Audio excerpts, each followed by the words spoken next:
السلام عليكم ورحمة الله وبركاته. إن الحمد لله نحمده ونستعينه ونستغفره ونعوذ بالله من شرور أنفسنا ومن سيئات أعمالنا. من يهده الله فلا مضل له ومن يضلل فلا هادي له. وأشهد أن لا إله إلا الله وحده لا شريك له وأشهد أن محمدا عبده ورسوله صلى الله تعالى عليه وعلى آله وصحبه وسلم تسليما كثيرا. أما بعد.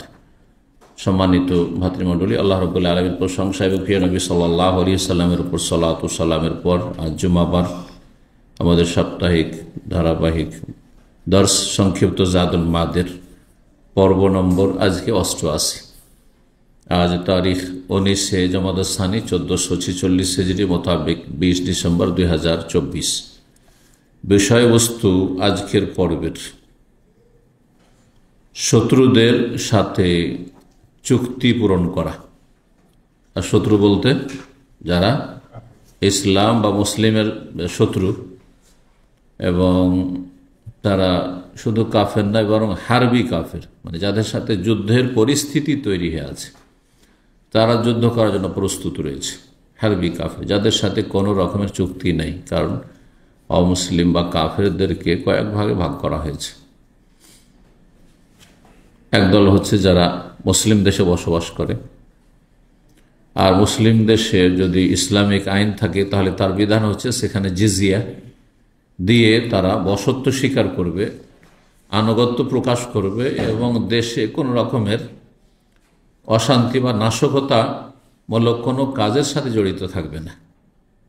নিরাপদ তারা থাকবে, অন্যদেরকে নিরাপদ রাখার জন্য চেষ্টা করবে। এদেরকে জিম্মি বলা হয়। যারা জিজিয়া দিয়ে থাকে মুসলিম দেশে তাদের কি বলা হয়? জিম্মি।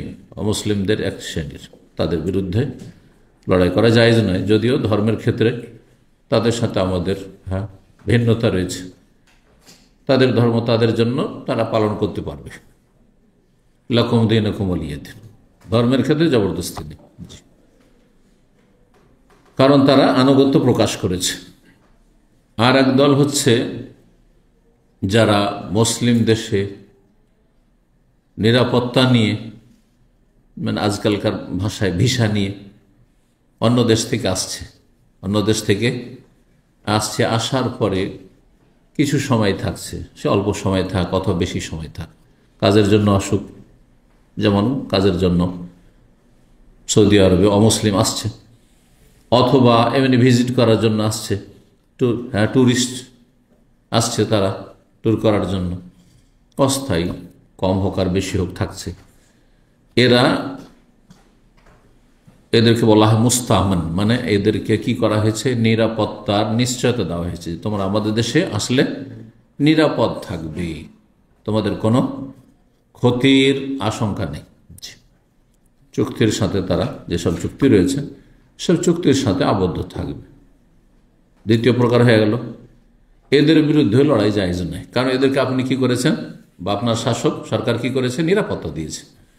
তৃতীয় শ্রেণীর অমুসলিম হচ্ছে যারা অন্য দেশে বাস করে, অমুসলিম দেশ, এমন অমুসলিম দেশ যেসব দেশগুলির সাথে আমাদের আন্তর্জাতিক চুক্তি রয়েছে। আজকালকার ভাষায় কূটনৈতিক সম্পর্ক রয়েছে। কূটনৈতিক সম্পর্ক বলতে আজকাল কি বোঝায়? যে আপনার মুসলিম দেশের সেখানে দূতাবাস রয়েছে, তাদের সাথে সম্পর্ক রয়েছে, তাদের দূতাবাস আপনার দেশে রয়েছে। এক কথায় এগুলোকে কূটনৈতিক সম্পর্ক বলা হয়, মানে কোনো রকমের যুদ্ধের পরিস্থিতি নেই। যারা অমুসলিম দেশে বসবাস করছে, ওই দেশেই থাকছে, তাদের বিরুদ্ধে লড়াই করা যাবে না, কারণ তাদের সাথে কি রয়েছে? আমাদের কূটনৈতিক চুক্তি রয়েছে। এদেরকে বলা হয় মুআহাদ, যাদের সাথে আহাদ চুক্তি রয়েছে। এখানে আহাদ আল ওয়াফা বিল আহাদ, কারোর সাথে চুক্তি হলে সেটা পূর্ণ করা। চুক্তি জিজিয়া দিয়ে দেশের নিরাপদ থাকবে, ওরাও সামিল, জিম্মিরাও সামিল। চুক্তি মুসলিম দেশে তোমরা আসবে ভিসা নিয়ে কাজের জন্য অথবা ভিজিট করার জন্য, ট্যুরের জন্য, ওরাও সামিল। তৃতীয় শ্রেণীর অমুসলিম দেশে বসবাস করে কিন্তু আমাদের আন্তর্জাতিক পর্যায়ে তাদের সাথে চুক্তি রয়েছে, মুআহাদ, তারাও সামিল। তো তিন শ্রেণীর তাহলে অমুসলিমদের বিরুদ্ধে যুদ্ধ করা জায়েজ নয়, কারণ তাদের সাথে আমাদের কি আছে? নিরাপত্তার চুক্তি রয়েছে, যে তারা আমাদেরকে হত্যা করতে চায় না, সুতরাং তারা তাদের বিরুদ্ধে লড়াই নেই। বাকি থাকলো শুধু এক শ্রেণীর কাফের অমুসলিম, যাদেরকে ইসলামের ভাষায় বলা হয় হারবি। হারব মানে যুদ্ধ, হারবি মানে যে যুদ্ধের পরিস্থিতি তৈরি করে রেখেছে, বা যেই দেশের যারা নেতৃত্বে রয়েছে তারা যুদ্ধ বাঁধিয়ে রেখেছে মুসলিমদের সাথে, যেমন ইসরায়েল বর্তমান যুগে। হ্যাঁ, এরা হচ্ছে হারবি। এরা হচ্ছে কি হারবি। এদের সাথে কোনো চুক্তি নেই, এদের সাথে কোনো চুক্তি নেই নিরাপত্তার, কারণ সেখানেও মুসলিমরা যেহেতু নিরাপদ নাই। তো এই ছিল তাহলে অমুসলিমদের ভাগ। কয়টি ভাগ বললাম? চারটি। চারটির মধ্যে এক শ্রেণী, দেখেন চিন্তা করেনি ইসলামের বিষয়টিকে। ইসলাম কত একটি সুন্দর দিন, শান্তিপ্রিয় দিন। ইসলাম মানে শান্তি, সালাম থেকে, আর সালাম মানে পিস, শান্তি।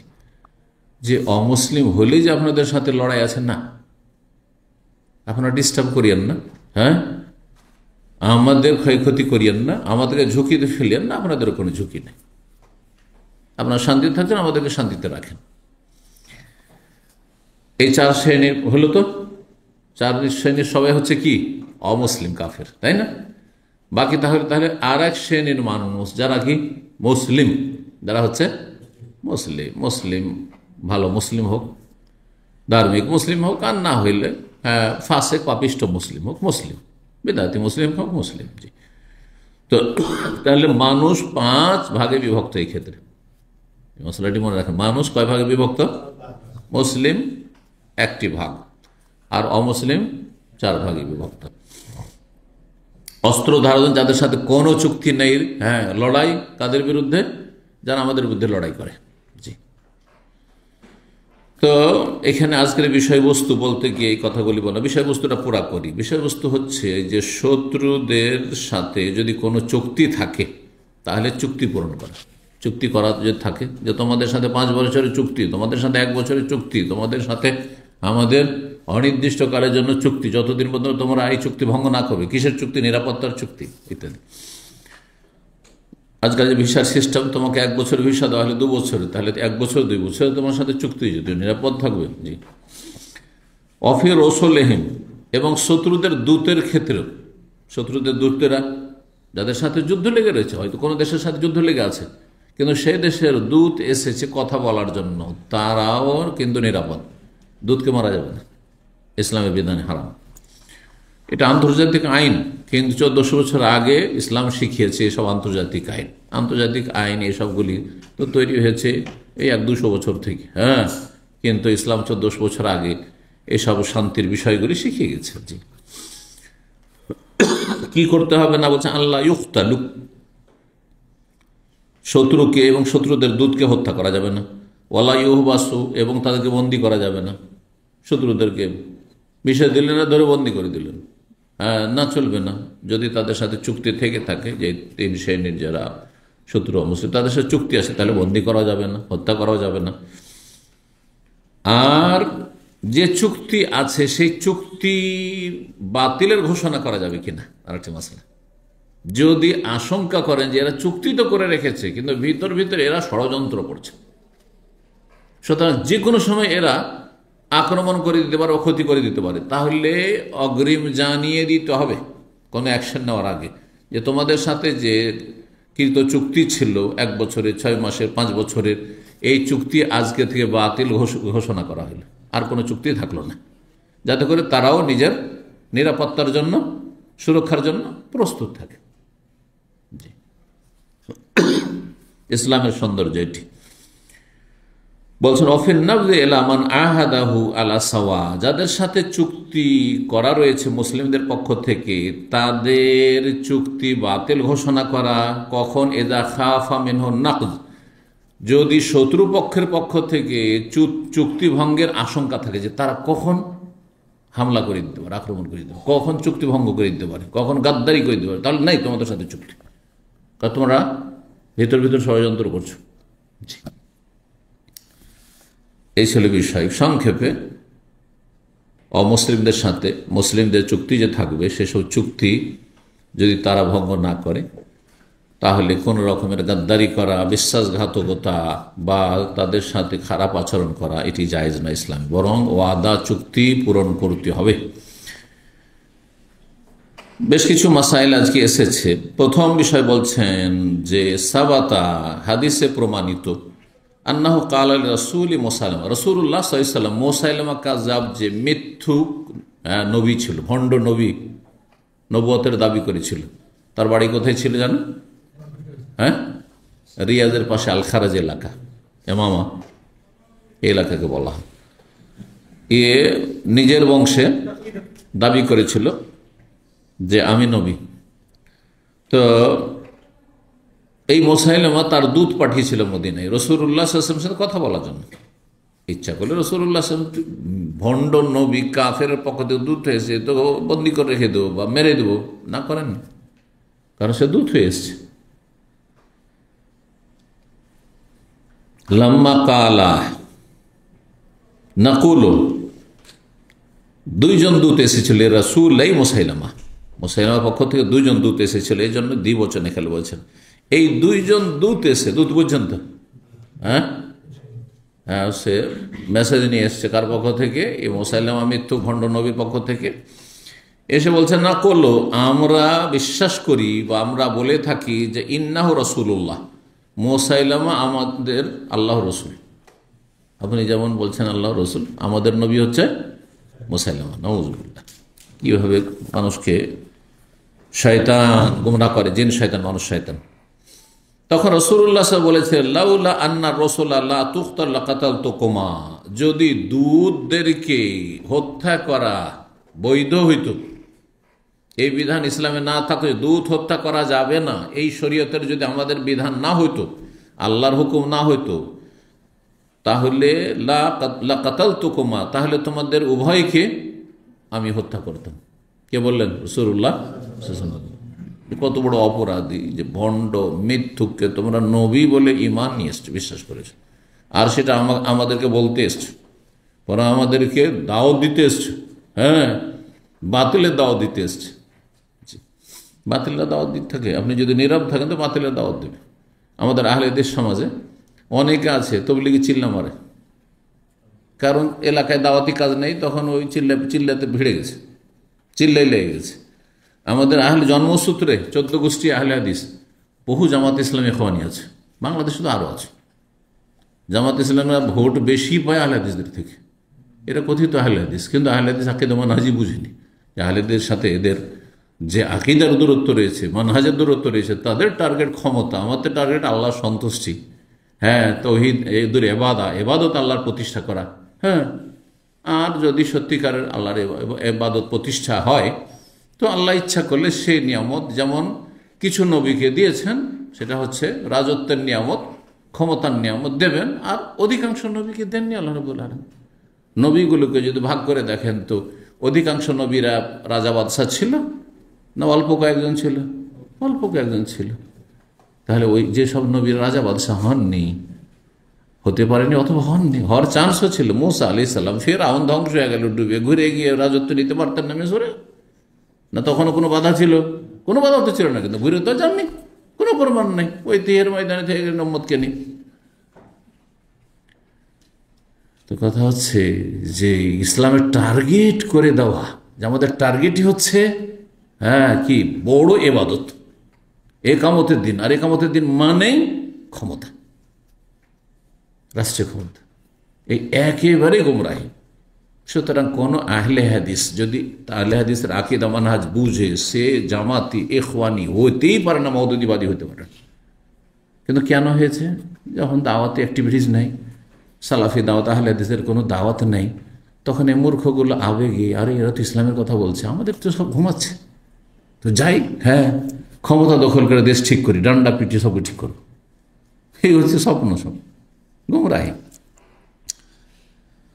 তো বাতিল পন্থীও দাওয়াত দিতে থাকে, কেউ চুপ থাকবে না, কিন্তু বাতিলের দাওয়াত চলতেছে। নাস্তিকরা দাওয়াত দেয় না, তাদের সংখ্যা বাড়াচ্ছে। সেকুলার যারা, সেকুলার দাওয়াত দেয় না। হ্যাঁ, রাজনৈতিক দলগুলো নিজের নিজের দল বাড়াবার চেষ্টা করে না, পিছন দিয়ে ঘুরে দেখেন যে যেই দলগুলি শক্তিশালী হয়েছে, হ্যাঁ, উত্থান পতন হয়েছে, একসময় কিছুই ছিল না, ধীরে ধীরে বাড়তে বাড়তে এরা রাষ্ট্রীয় ক্ষমতায় চলে গেল। কেউ 5 বছর থাকলো, কেউ 10 বছর থাকলো, কেউ 15 বছর দেশ চালালো। হ্যাঁ, উঠা নামা লেগে আছে। তাহলে বাতিলের দাওয়াত চলতে আছে, তারা সব বাতিল। আপনার হকের দাওয়াত কেন দিচ্ছেন না? বাতিল যদি দাওয়াত দিতে পারি, যার শেষ পরিণাম পেট পূজা ছাড়া আর কিছুই নেই, কিছু পারে একটা নাকি পাবে, তা আপনি এই দিনের দাওয়াত, তৌহিদের দাওয়াত দিয়ে, সুন্নাহর দাওয়াত দিয়ে আপনি জান্নাত পাবেন। আপনি বরং সম্মানিত, সবচেয়ে বেশি সম্মানিত। দাওয়াইল আল্লাহর কাজের চাইতে ভালো কাজ কিছু হইতে পারে না, কেন দাওয়াত দেবেন না আপনি? তো এই ছিল হাদিস, যে যদি ইসলামের বিধানে দুধ হত্যা করা নিষেধ না হইতো, তাহলে তোমাদের 2 জনকে হত্যা করতাম। রাসূল বলেছেন, মুসনাদ আহমদে, আবু দাউদে হাদিসটা এসে, আল্লামা আলবানী হাদিসকে সহিহ বলেছেন। আরও নবী সাল্লাল্লাহু আলাইহি ওয়াসাল্লাম প্রমাণিত, তিনি আবু রাফেকে বলেছেন, সেই আবু রাফে মক্কার কাফেরদের পক্ষ থেকে দূত হয়ে এসেছিল। হুদায়বিয়ার সন্ধির সময় কথা বলতে এসেছিল। মক্কার কাফেররা ঢুকতে দেবে না মক্কায়, ওমরা কজন ঢুকতে দেবে না। কিন্তু রাসূলুল্লাহ সাল্লাল্লাহু আলাইহি ওয়াসাল্লাম যুদ্ধ করার জন্য আসেন, ওমরা করার জন্য এসেছিলেন। সে লড়াই করেন না, তাদের সাথে কোনো চুক্তি ছিল না, তখন কোনো নিরাপত্তার চুক্তি ছিল না। কুরাইশরা তাকে পাঠিয়েছিল নবী সাল্লাল্লাহু কাছে। তখন এই আবু রাফে নবী সাল্লাল্লাহু আলাইহি ওয়াসাল্লামের আচার আচরণ দেখে আর কথাগুলি শুনে তাকে এত ভালো লেগেছে যে সে ইসলাম কবুল করতে চায়। আমি ঘুরে যাব না, এসছে দূত হয়ে, মানে ইসলাম কবুল করতে, ইসলাম কবুল করে নেবে, থেকে যাবে। এটাই তো আপনারা বুঝছেন না। কিন্তু যেহেতু দূত হয়ে এসছে, সেই জন্য বলছেন না না, তোমাকে এখানে থাকা চলবে না, তুমি যদি থেকে যাও তো ওরা বলবে, মিথ্যা অপবাদ, গুজব ছড়াবে যে দেখো ওকে রেখে দিয়েছে, জবরদস্তি করে রেখে দিয়েছে।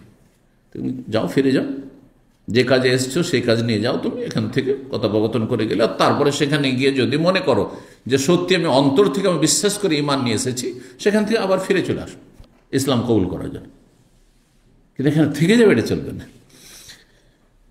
তো বলছেন তখন নবী সাল্লাল্লাহু আলাইহি ওয়াসাল্লাম, ইন্নিল্লা আখিসু বিল আহদে, আমি চুক্তি ভঙ্গ করি না। ওয়ালা আহবেসুল বরুদ, এবং বরুদ বারিদের বহুবচন। বারিদ কাকে বলা হয় জানেন? আজকাল পোস্ট, ডাককে, যে ডাক কেন বলা হয়? ডাকটা আপনার দূত। হ্যাঁ, পোস্টম্যান, পিয়ন, কাকে বলছেন আপনি?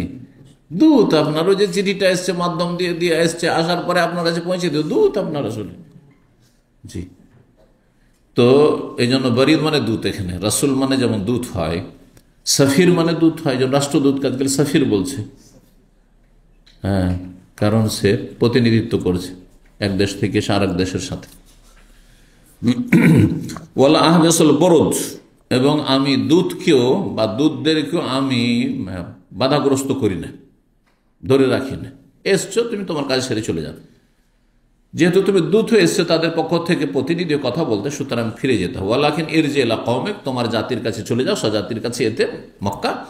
ফাইন কানা ফি নাফসিকা আল্লাযী ফিহাল আন, তোমার মনে যে কথা এখন এসেছে যে তুমি ঈমান নিয়ে আসবে, ইসলাম কবুল করবে, আমার সাথে থেকে যাবে, তাহলে ফরজে ওখানে গিয়ে আবার ফিরে চলে আসো। ওরা জানুক যে তুমি তাদের কাজে এসেছিলে, ফিরে চলে গেছো, তারপরে চলে এসছো, আর গুজব রটাবার সুযোগ পাবে না। হাদিস মুসনাদ আহমদ, আবু দাউদে রয়েছে, আল্লামা আলবানী হাদিসটিকে সহিহ বলেছেন।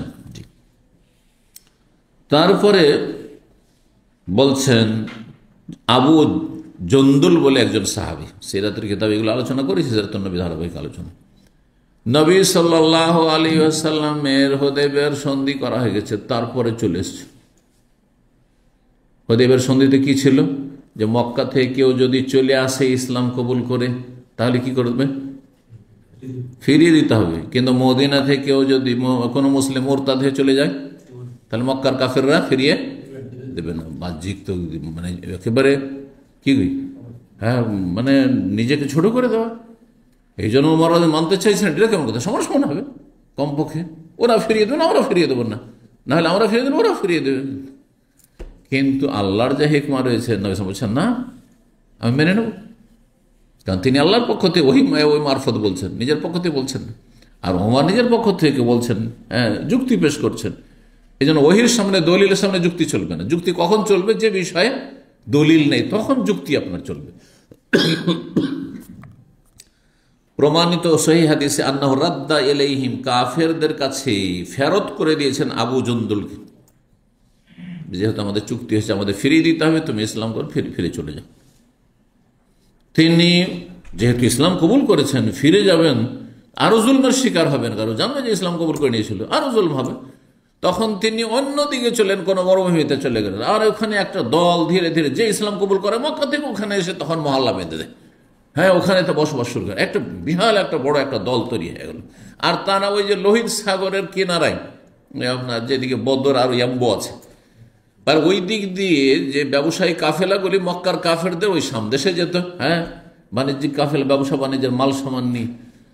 তারা দেখলো যে আমাদেরকে তোরা ইসলাম কবুল করে ইসলাম পালন করতে মক্কাতে দিবি না, আর এদিকে তোরা এমন চুক্তি করে রেখেছিস নবী সাল্লাল্লাহু আলাইহি ওয়াসাল্লামের সাথে, সাহাবা কেরামদের সাথে, যে আমরা মদিনায় আশা পাচ্ছি না, তো ঠিক আছে আমরা এই মরুভূমিতে থাকবো।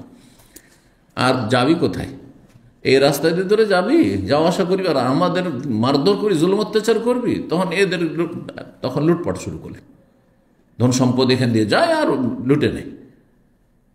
এরা দেখলো যে অবস্থা খারাপ, আমাদের ব্যবসাটা তো ঠিক রাখতে হবে, কারণ পেটে লাথি পড়েছে। পেটটা খুব বড় দুনিয়াদারদের কাছে, বুঝা গেছে না, কাফেরদের কাছে। এই জন্য আর্থিক আজকাল যে বা বাণিজ্যিক বয়কট করা, এর গুরুত্ব রয়েছে। যদি দেখা যায় কোনো কাফেরকে আমরা থামাইতে পারছি না, সীমা লঙ্ঘন করছে, তাদের সাথে বয়কট করেন, পণ্য বয়কট, কোনো কিছু নেব না, দেব না, নেব না, এটা করতে পারলে ভালো। জি, কিন্তু সেটা করতে গিয়ে যাতে করে অশান্তি না হয়, অথবা দেশে আর্থিক সংকট না হয়ে যায়, দুর্ভিক্ষ নেমে না আসে, দেশে সামলাইতে পারছেন না, আর আপনি আবেগে কাজ করলে হবে, পারবেন কিনা এটা দেখেন না। তো তারপরে তখন মক্কার কাফেররা বাধ্য হলো যে ঠিক আছে, এদেরকে চলে আসতে বলেন, আপনার কাছে চলে যান, কারণ আমাদের রাস্তাটা ক্লিয়ার করে দিই ব্যবসার। তারপরে পুরুষরা ছিল, ওদেরকে কি করেছেন, নবী সাল্লাল্লাহু আলাইহি ওয়াসাল্লাম ফিরিয়ে দিয়েছেন। কিন্তু মহিলা আসলে, কারণ চুক্তিতে ছিল কোন পুরুষ, এ কথাটি ছিল, ওখানে একটা ফাঁক ছিল, মহিলা ছিল না, বোঝা গেছে। এক, তারপর আল্লাহ রাব্বুল আলামিন আসমানি বিধান নাযিল, তোমরা চুক্তি করেছো, কোনো একজন পুরুষ যদি চলে আসে, ওইটা কাফেররা খেয়াল করেনি, মক্কার কাফেররা, যেখানে পুরুষ কথাটি আছে, বলবে যে না, মহিলা চলে আসছে, পালিয়ে চলে আসছে, আর ইসলাম কবুল করে ফেরাতে হবে, ফেরত করতে হবে। আল্লাহ আয়াত নাযিল করে সূরা মুমতাহিনা, যে না ফালা তারজিউনা আল কুফার, এই মহিলাদেরকে, অসহায় মহিলাদেরকে ইসলাম কবুল করে আসছে কাফেরদের কাছে ফিরিয়ে দেবে না, কাফের স্বামীর কাছে, কাফের বাপের কাছে ফিরিয়ে দেওয়া যাবে না, আশ্রয় দেবে এদেরকে। কিন্তু পরীক্ষা করে যে আসলে কি সত্যি সত্যি ইসলামের দিকে আগ্রহী হয়ে এসছে, না কারো প্রেমে আসক্ত হয়ে এসছে, একটু যাচাই বাছাই করো, তদন্ত করো, এই কথা আল্লাহ বলেছেন। এই জন্য এই সূরার নামে সূরা মুমতাহিনা, মানে পরীক্ষার সূরা, ইমতিহান থেকে পরীক্ষা নিরীক্ষা করো, যাচাই বাছাই, যে হ্যাঁ, যে অন্তর থেকে ইসলামকে ভালোবেসে এসছে কিনা, না দুনিয়ার কোনো স্বার্থে এসছে। কারণ অনেকে ইসলাম কবুল করতে আসে, আর তারপর শেষখানে দেখি কেন ইসলাম কবুল করছে, বলছে একটা মেয়েকে বিয়ে করবো, সেই জন্য, একটা মুসলিম মেয়েকে বিয়ে করবো, সাথে আমার প্রেম চলছে, নাউজুবিল্লাহ, বহু ঘটনা দেখি এরকম। অথবা একটা মেয়ে ইসলাম কবুল করতেছে, ও তো বুঝে না যে ওরা আমি ইন্টারভিউ নিচ্ছি, ওর মাধ্যমে আমি কিন্তু বুঝতে চেষ্টা করছি কি উদ্দেশ্যটা কি তোমার, আসলে কি তুমি আল্লাহ রসুলকে বিশ্বাস করে, আখিরাত বিশ্বাস করে এসছো, কেন তুমি ইসলাম কবুল করবে? বলছে আসলে একটা ছেলে আছে মুসলিম, ওকে আমি বিয়ে করতে চাই, সেই জন্য। আচ্ছা আচ্ছা, তাহলে এখলাসের বড় ত্রুটি আছে।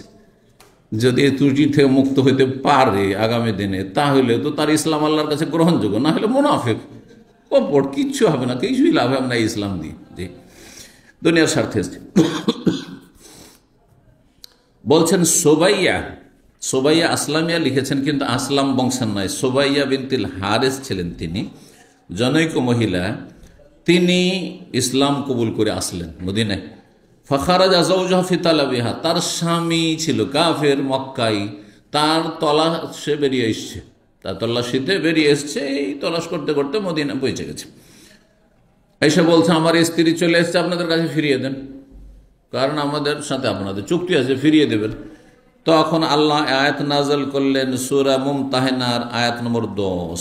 আল্লাহ বলছেন, ইয়া আইয়ুহাল্লাযীনা আমানু, হে ঈমানদারগণ, ইযা জাআকুম মুমিনাতুন মুহাজিরাতিন, মুমিন নারীরা যদি হিজরত করে চলে আসে, ফামতাহিনুহুন্না, তাদের পরীক্ষা নাও, তদন্ত করো যে আসলে কি ইসলামের মহব্বতে এসছে, না কোনো মদিনার পুরুষের মহব্বতে এসছে, প্রেমে পড়ে এসছে। আল্লাহ আ'লামু বিঈমানিহিন্না, আল্লাহ তাদের ঈমান সম্পর্কে অধিক জ্ঞানী, তিনি বেশি জানেন। ফাইন আলিমতুমুন্না মুমিনাতিন, কিন্তু তোমরা বাহ্যিক কিছু পরীক্ষা করো, যদি তাদেরকে তোমরা জানতে পারো নিশ্চিত যে হ্যাঁ তারা ঈমানদার হয়ে এসেছে, ফালা তারজিউহু ইলাল কুফফার, তাহলে কাফের স্বামীর কাছে ফিরিয়ে দেবে না।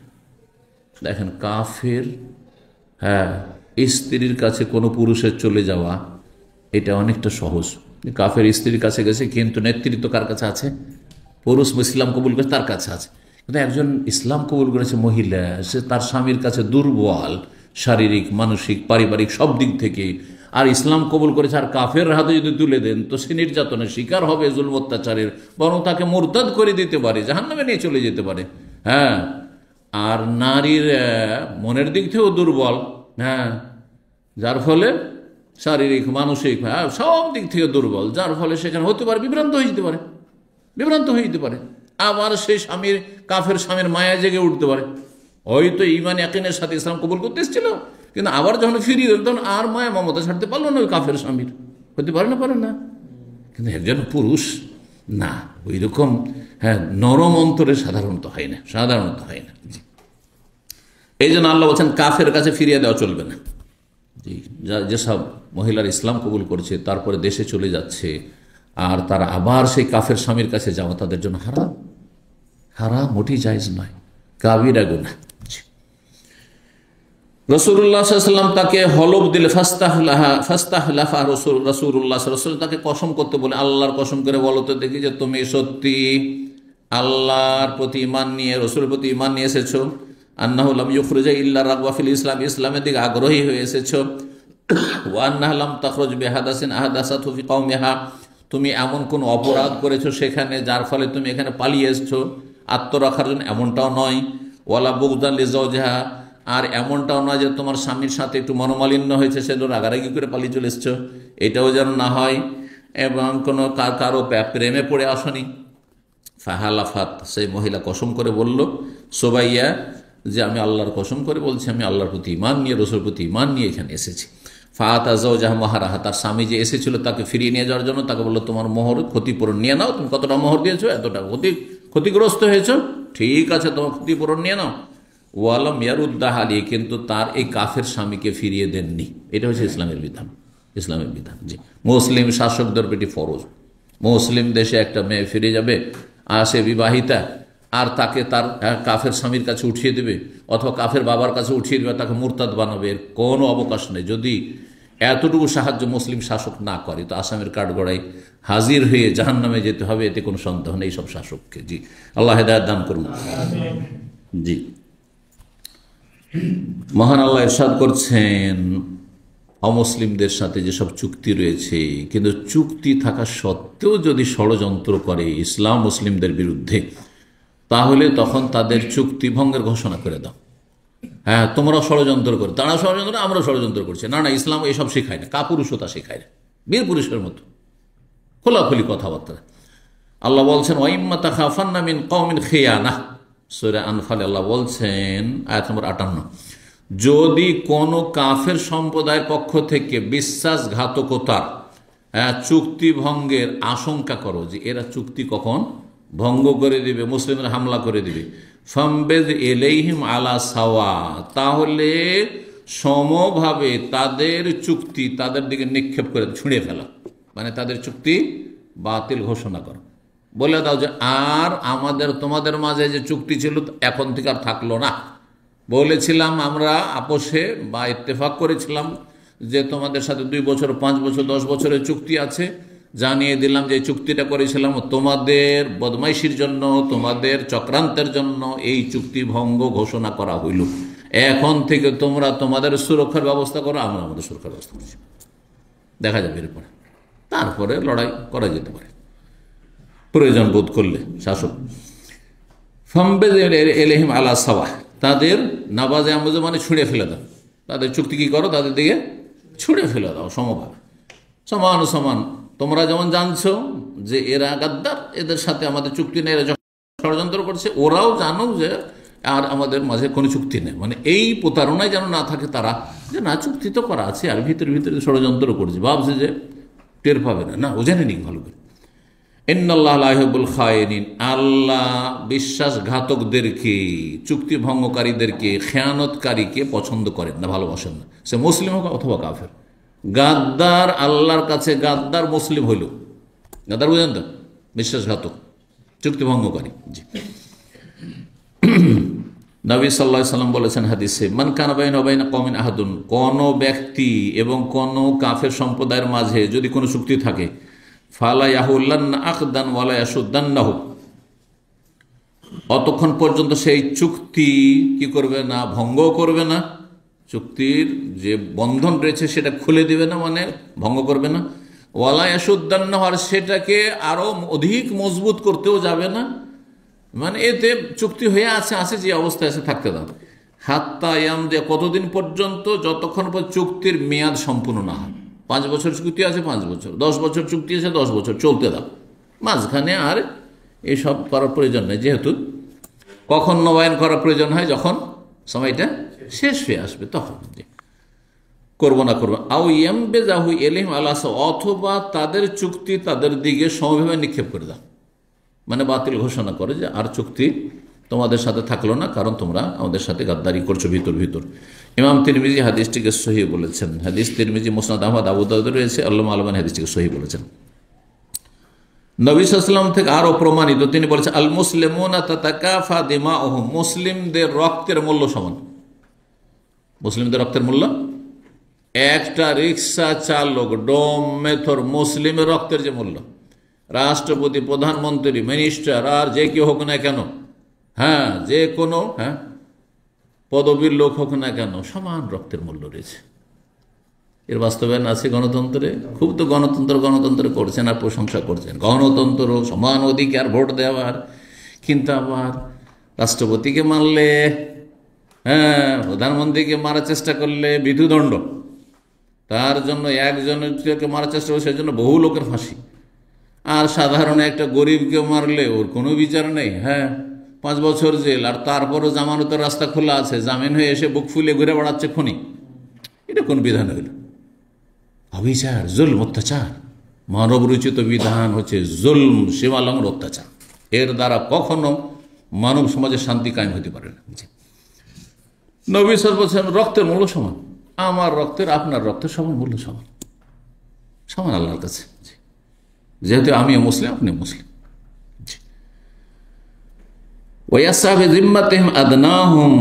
এবং মুসলিমরা যদি কোনো জিম্মা, দায়িত্ব নেই, তাহলে একটা নিম্ন শ্রেণীর মুসলিমও সেটাকে বহাল রাখার জন্য সর্বাত্মক চেষ্টা করবে।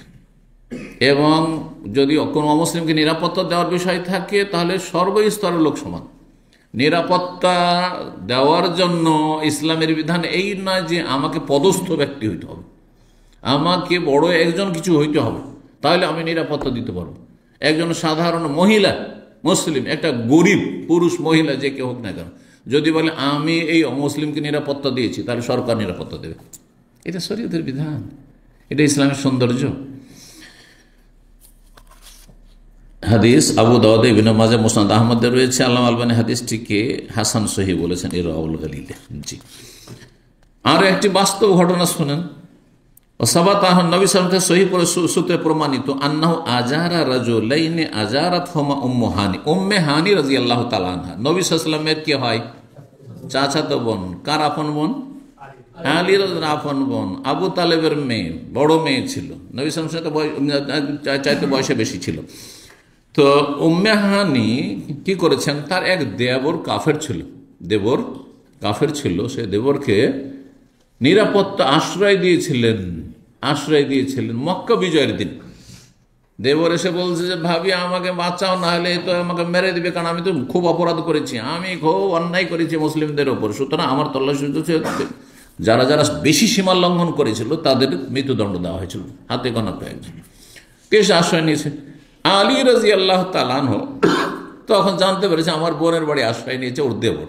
আরে এই বদমাইশ, আর এত জুলম অত্যাচার করেছে, এত নির্যাতন করেছে মুসলিমদের, এসে বোনের বাড়ি ঢুকে গেছে মারার জন্য। তখন উম্মে হানি বলছে যে, না না না, আমি মারতে দেবো না, আমি একে আশ্রয় দিয়েছি। বলছে, না, তোমার আশ্রয় দেওয়া চলবে না, তোমার নিরাপত্তার কোনো মূল্য নেই। উম্মে হানি তাড়াতাড়ি রাদিয়াল্লাহু তাআলা নবী সাল্লাল্লাহু আলাইহি ওয়াসাল্লামের কাছে অভিযোগ, ইয়া রাসূলুল্লাহ, আমি আমার স্বামীর ছোট ভাইকে আশ্রয় দিয়েছি যে তাকে যেন কেউ না মেরে দেয়, আর আমার বাড়িতে এসে আশ্রয় নিয়েছে, আর আমার বাড়িতে ঢুকে আমার ছোট ভাই আলী ওকে মারতে চাইছে, এখন আপনি কি বলেন? তখন নবী সাল্লাল্লাহু বললেন, কাদ আজারতু মান আজারতু মুহানি, উম্মে হানি যাকে নিরাপত্তা দিয়েছে আমিও তাকে নিরাপত্তা দিলাম। চিন্তা করেন, এ হচ্ছে ইসলাম। ইসলামে সবার মূল্য সমান। আপনি মুমিন মুসলিম, আমিও মুসলিম, সমান। জি, আপনার কথার মূল্য আমার কথার মূল্য সমান। জি, নিরাপত্তার ক্ষেত্রে, আবার নেতা বাছাইয়ের ক্ষেত্রে নয়। নেতা বাছাইয়ের ক্ষেত্রে তখন সুরা মানে যোগ্যতম ব্যক্তির পরামর্শ কার কাছে নেই? আপনার পেটে প্রচন্ড ব্যথা করছে, তো শেখ মতিউরের কাছে পরামর্শ নেবেন না? যাবেন ওই ক্লিনিকে ডাক্তারের কাছে? আর যদি আপনাকে জিন শয়তানে পেরেশান করে তো কি ডাক্তারের কাছে পরামর্শ নেবেন না? ওই এই ছোট বাচ্চাটার কাছে নেবেন যে 18 বছর বয়স হয়ে গেছে, সুতরাং পরামর্শ নেই। কারণ 18 বছর বা কত বছর ভোটের জন্য ইলেকশন ভোট দেওয়ার জন্য। হ্যাঁ, একটা লোক একটা ছেলে 18 বছরের অশিক্ষিত, সে স্কুলে পড়ে, আর একটা লোক আল্লামা, দুজনের চিন্তাধারা সমান না? মোটেই না। ও কি চিনে যে কে যোগ্য দেশ চালাবার? হ্যাঁ, সুতরাং এটি ভিন্ন বিষয়। কিন্তু আবার এই জন্য ওইখানে গিয়ে ইসলামের সাথে গণতন্ত্র সাংঘর্ষিক। গণতন্ত্র বলছে যে মুসলিম কাফের, আল্লাহর দুশ্মন, আল্লাহর দোস্ত সমান।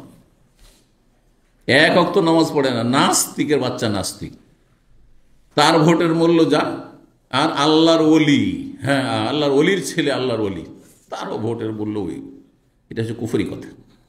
লা ইয়াস্তাবি আসহাবুন নার ওয়া আসহাবুল জান্নাহ। আল্লাহ বলছে জান্নাতে জাহান্নামে সমান হইতেই পারে না, হতেই পারে না। আসমান জমিনের পার্থক্য রয়েছে। বোঝা গেছে না? জি। তো এই ছিল হাদিস।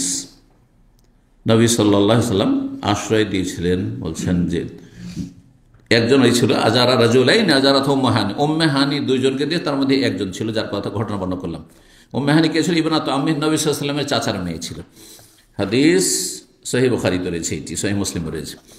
আরও প্রমাণিত নবী সাল্লাল্লাহু আলাইহি ওয়াসাল্লাম থেকে আন্নাহু আজারা আবুল আস লাম্মা আজারাতহু ইবনাতুহু যায়নাব। নবী সাল্লাল্লাহু আলাইহি ওয়াসাল্লামের বড় মেয়ের নাম ছিল, তার স্বামীর নাম ছিল আবুল আস। আবুল আসকে যায়নাব রাদিয়াল্লাহু তাআলা আনহা আশ্রয় দিয়েছিলেন। একদিন আবুল আস রাতের অন্ধকারে মদিনায় চলে এসছে। কার কাছে? স্ত্রীর কাছে। কিন্তু এত কট্টর কাফের ছিল, ভালোবাসে স্ত্রীকে ভুলে থাকতে পারে না, স্ত্রীকে ভুলতে পারে না নবী সাল্লাল্লাহু আলাইহি ওয়াসাল্লাম। কিন্তু স্ত্রী বলছে তুমি ইসলামটা কবুল করে না, বলছেন না আমি ইসলাম কবুল করব। এত কট্টর ছিল। কিছু লোক এরকম কট্টর থাকে, গোঁড়া থাকে, কিছু কট্টর গোঁড়া থাকে, এরকম ছিল।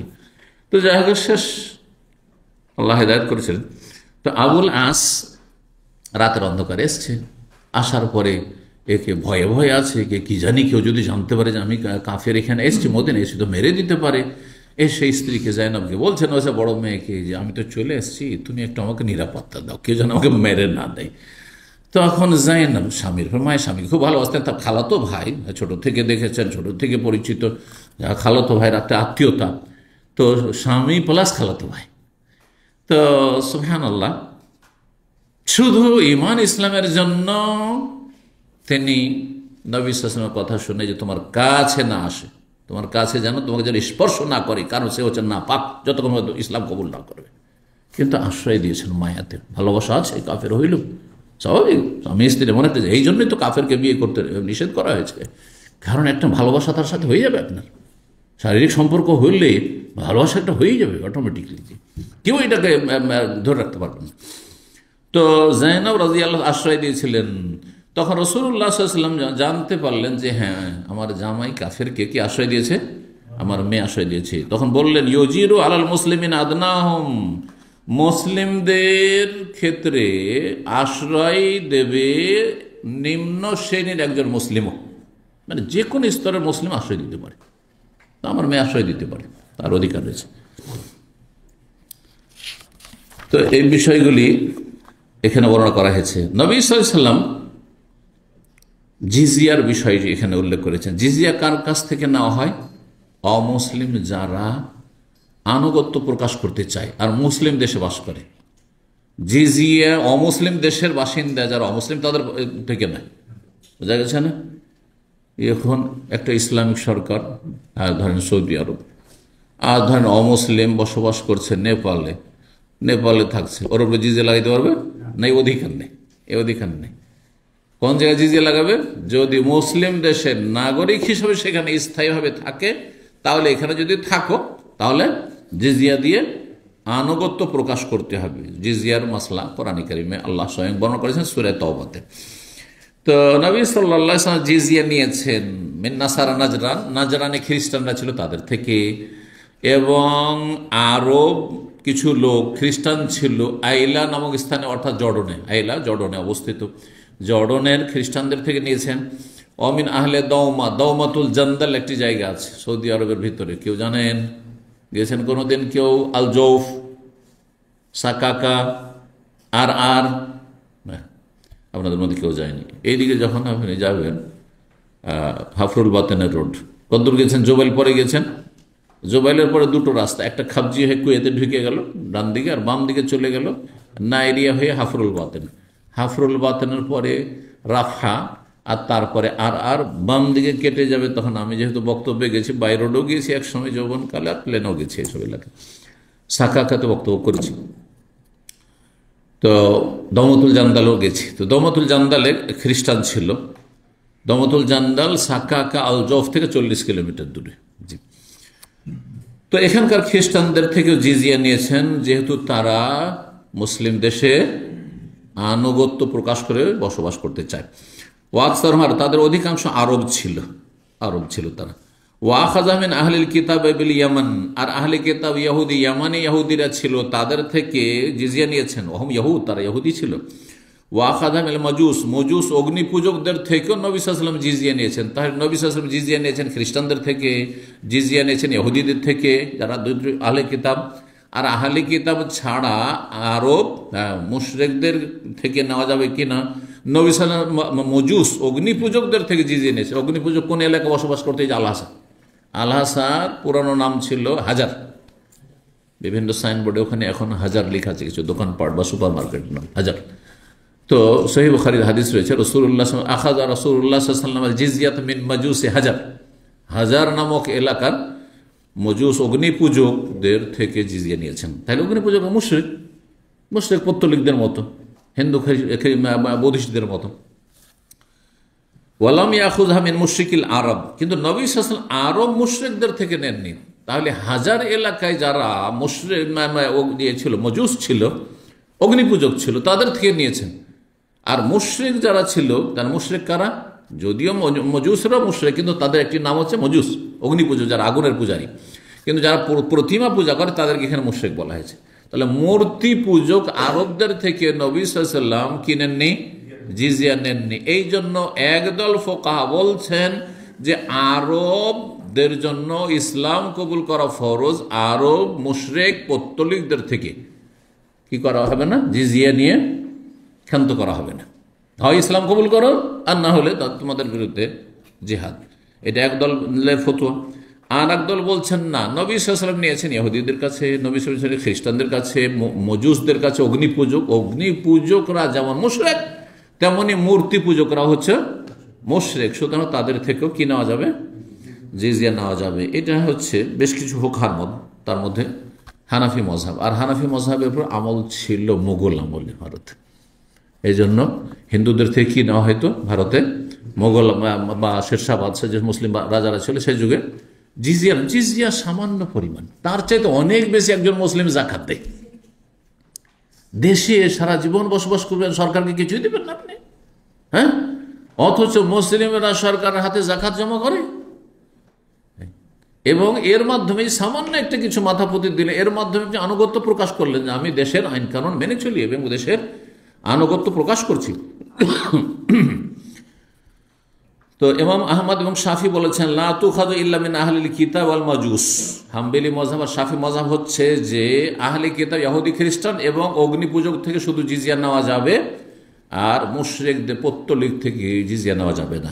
ওয়াকালাত তাইফা, আরেক দল বলছেন, মানে হানাফি মাযহাবের লোকেরা বলছেন তুখাযু মিনাল উমামি কুল্লিহিম আহলুল কিতাব বিল কোরআন ওয়াল মাজুস বিস সুন্নাহ বলছেন যে সমস্ত কাফের জাতির থেকে জিজিয়া নেওয়া যাবে, আহলে কিতাবদের কাছ থেকে নেওয়া যাবে কোরআন দ্বারা প্রমাণিত সূরা তওবার, আর অগ্নি পূজকদের থেকে নেওয়া যাবে যেটা বিশ্বন্না হাদিস দ্বারা প্রমাণিত সহিহ বুখারী হাদিস যেমন বললাম।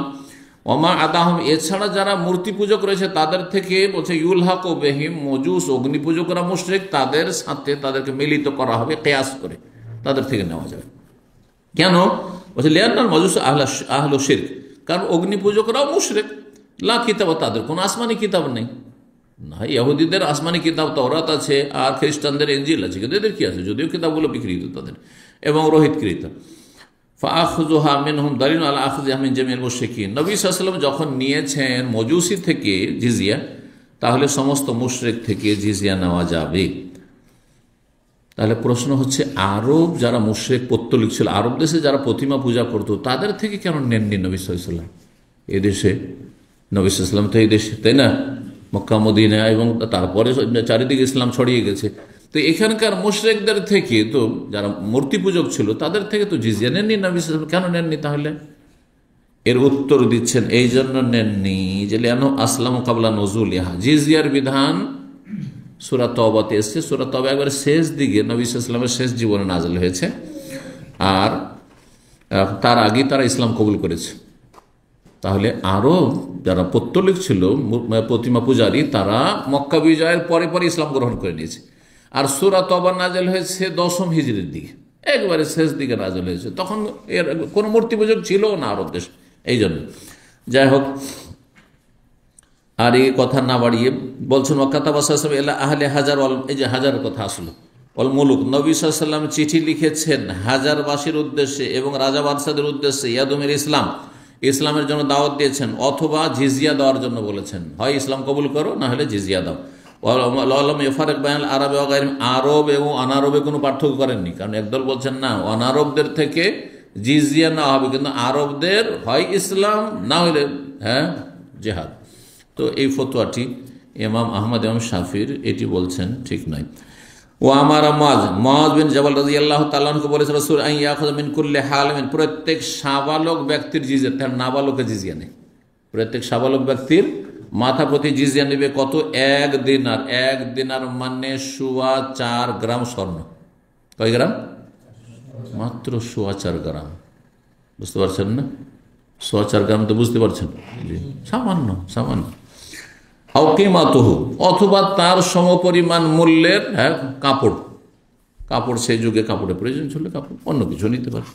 ওয়াহিয়া সিয়াবুন বিল ইয়ামান, ইয়ামানে মাফের এক ধরনের কাপড়, ভালো কাপড় তৈরি হতো, ঠিক আছে। ইয়ামানের লোককে বলা হলো যে হয় তোমরা 4.25 গ্রাম করে মাথা প্রতি দাও, মাথা প্রতি মাসে না বছরে?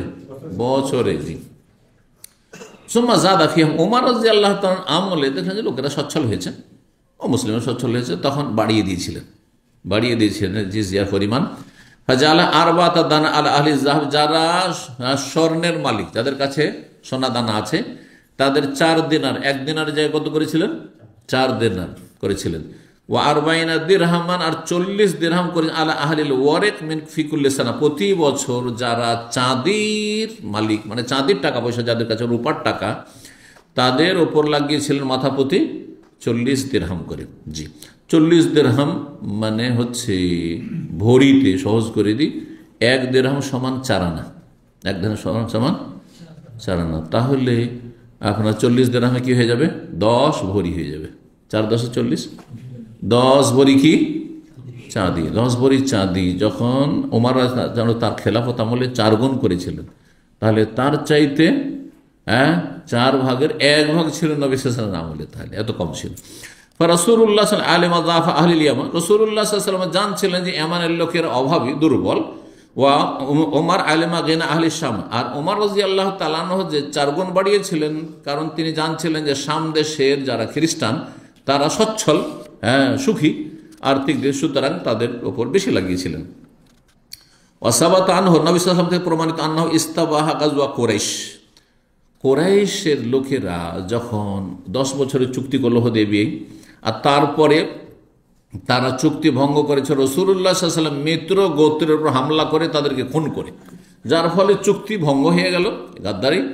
সেই জন্য নবী সাল্লাল্লাহু আলাইহি সাল্লাম আর কোনো কিছু না জানিয়ে তাদের বিরুদ্ধে প্রস্তুতি নিলেন, মক্কা বিজয়ের জন্য গেলেন, আর তারপরে মক্কা বিজয় হলো। এ কথা বলছেন কারণ তারা গাদ্দারি করেছিল রাসূলুল্লাহ সাল্লাল্লাহু আলাইহি ওয়াসাল্লাম মিত্রদের সাথে। সেই জন্য কুরাইশদের কোনো আপত্তি ছিল না, কারণ কুরাইশরা জানছে যে দোষ আমাদের, অপরাধ তাদের। জি, এখানে আজকের আলোচনা শেষ করছি। জাযাকুমুল্লাহ খাইরান ওয়া সাল্লাল্লাহু আলা নবিয়িনা মুহাম্মদ ওয়া আলা আলিহি ওয়া সাহবিহি।